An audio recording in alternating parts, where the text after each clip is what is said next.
Hey everyone, happy holidays. The holidays always bring such joy and cheer. Let's go see what Steve brought us. Johnny, Merry Christmas. Come on, I got a treat. Ooh. Merry Christmas, Johnny. This year for Christmas, I decided to go against tradition. Instead of having a Christmas-themed movie, I thought I'd bring a little glamour. So my present to you is Sidney Lumet's version of Agatha Christie's all-star Murder on the Orient Express from 1974. Now, this movie stars Albert Finney as Hercule Poirot. It also features, I hope I get this all right, Lord Bacall, Ingrid Bergman, Jacqueline Bisset, John Gielgud, Anthony Perkins, Sean Connery, Vanessa Redgrave, Wendy Hiller, Rachel Roberts, Tony Perkins, and Richard Widmark, and that's only some of them. When they decided to make this movie, Sidney Lumet said he didn't want to go for suspense. He wanted to go for all-star Hollywood glamour. Ah, Mrs. Abbott. It's always an honor to greet you. You have your favorite number 11.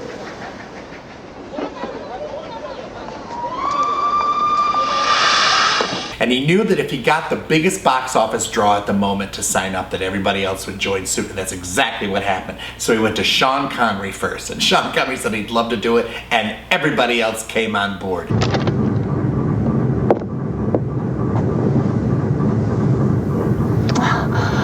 Not now.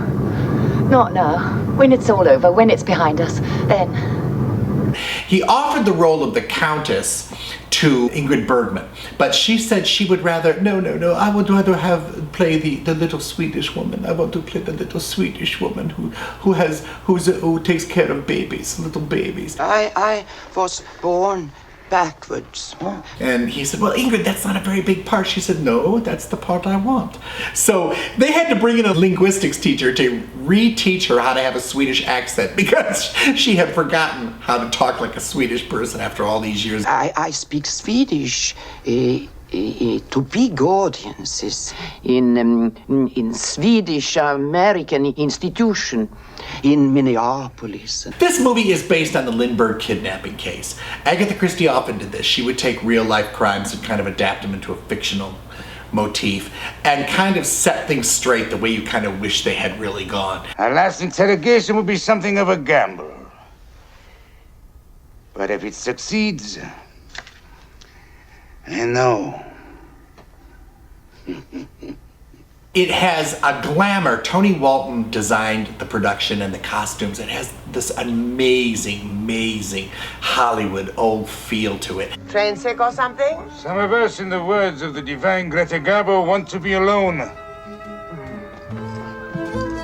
Jeffrey Unsworth, who had just shot Cabaret and made Cabaret so beautiful, does the same thing with this movie. They hired Richard Rodney Bennett to come out and do the score. Lumet said, I don't want a suspense score, I want a glamour score.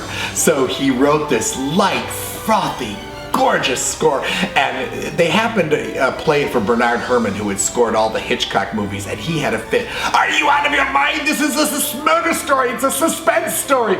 But the score just adds to the delight and the froth of the whole thing. This is one of the few movies that Agatha Christie ever saw of her books that she actually liked. She loved Albert Finney. Hey, Doctor, has it occurred to you that there are too many clues in this room?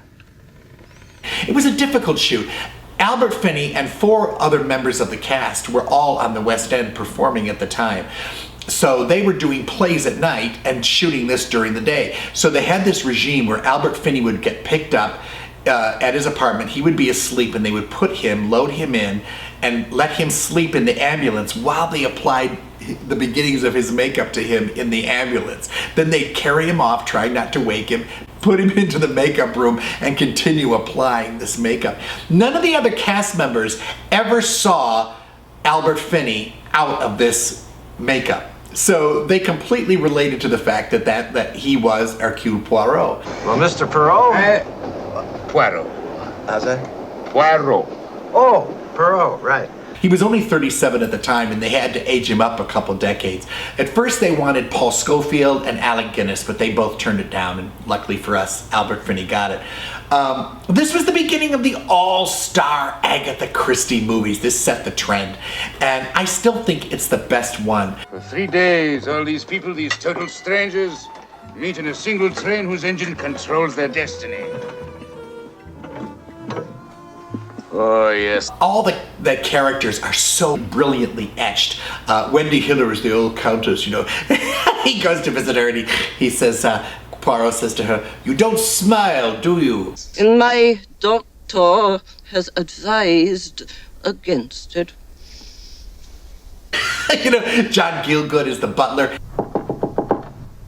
It's me, Sir Beddoes, with your pick-me-up. Anthony Perkins, I love in this movie. He does that sort of a little homage to Norman Bates in Psycho. He's got that weird sort of thing where he twitches a lot and he tends to stutter a lot. Well, you had no idea of this. Oh, no, sir. If I had, I'd have cut off my right hand so I couldn't type his lousy letters. And I'd have killed him with my left. Rachel Roberts, brilliant character actress, very tragic life, but brilliant character actress. She plays the Countess/Princess's German maid, and she's just wonderful in it. Yeah, I love her. Yeah, that does not worry me, but this does. They're all brilliantly etched, and it's gorgeously shot outside. They didn't actually have the Orient Express, didn't exist then. They had the original engine, and a few of the cars were in a museum in Belgium, and they got those over so they could duplicate those, and they ran the engine out a little bit in the countryside and around, but they couldn't shoot it very much because it was very old. But you really get a sense of the glamour in it. Richard Widmark said later on, "I did that movie just so I could meet everybody else." That's why. Naturally, men in my position have enemies. Only one. Well, what the hell do you mean by that? Merely that when a man is in a position to have, as you say, enemies, it does not usually resolve itself into one enemy only. Oh, sure. It was sort of the great hit. You know, Sidney Lumet was one of the most underrated directors. You know, he did Serpico, Long Day's Journey into Night, 12 Angry Men, The Pawnbroker. He was an amazingly versatile director. Network came after this, and he said he really never enjoyed a movie as much as he enjoyed making this because everybody had such a good time.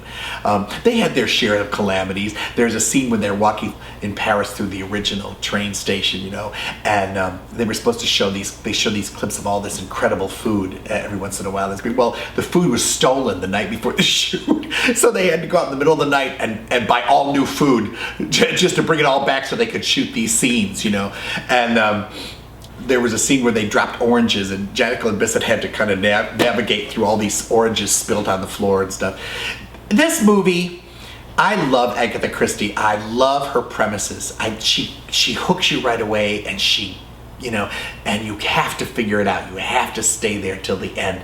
I'm not going to tell you any more than the fact that for Christmas, my gift, our gift from Steve Hayes' tired old Queen at the Movies, is Sidney Lumet's all-star glamour version of Agatha Christie's whodunit, Murder on the Orient Express. Let's all go to the lobby. Murder on the Orient Express. Oh, Merry Christmas. Delicious things to eat.